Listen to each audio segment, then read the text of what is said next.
మార్కాపురం ప్రమాద స్థలిలో గాయపడిన వారికి వెనుక బస్సులో వచ్చిన వారు సాయం చేశారు. వెంటనే 108కి ఫోన్ చేసి ఘటన వివరాలు చెప్పారు. అయితే అప్పటికే బస్సు మంటల్లో తగులబడటం వల్ల లోపల ఉన్న వారిని రక్షించడానికి వీలు కాలేదని చెబుతున్నారు.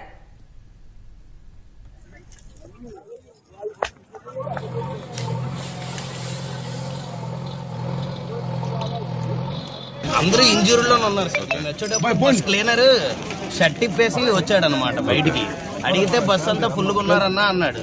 ఒక 5-6 కుర్రోళ్ళు అంటారు. ఒక ఆవిడ వచ్చేసి ఇక్కడ పెయింట్ అయిపోయింది. వాళ్ళందరినీ అంబులెన్స్ లో ఎక్కించేసారు. మీరు హెల్ప్ చేశారా? మేము 108 కాల్ చేసాం. హాస్పిటల్ ఇటు సైడ్ నుంచి అయితే 7 మెంబర్స్ వెళ్ళారు అన్న. ఇటు సైడ్ 7 to 8 మెంబర్స్ వెళ్ళారు. మరి అటు సైడ్ నుంచి మాకు తెలియదు, ఎందుకంటే రోడ్ ఇటుపక్క ఉన్నాం కదా. అటుపక్క మాకు కనబడట్లేదు. Fire complete. ఇప్పుడు కట్ట జరిగినప్పుడు మీరు ఇక్కడికి వచ్చి ఉన్నారా? మా బస్సు వచ్చిందన్న, మేము బస్సులో వస్తున్నాం. మామూలు ఆర్టీసీ బస్సులో. ఆల్మోస్ట్ ఏంటంటే వాళ్ళు దిగినప్పుడు మేము వచ్చాం అన్నమాట. ఆ టైంలో బస్సులో కొన్ని జస్ట్ అరుపులు వినబడుతున్నాయి, మామూలు కేకలు.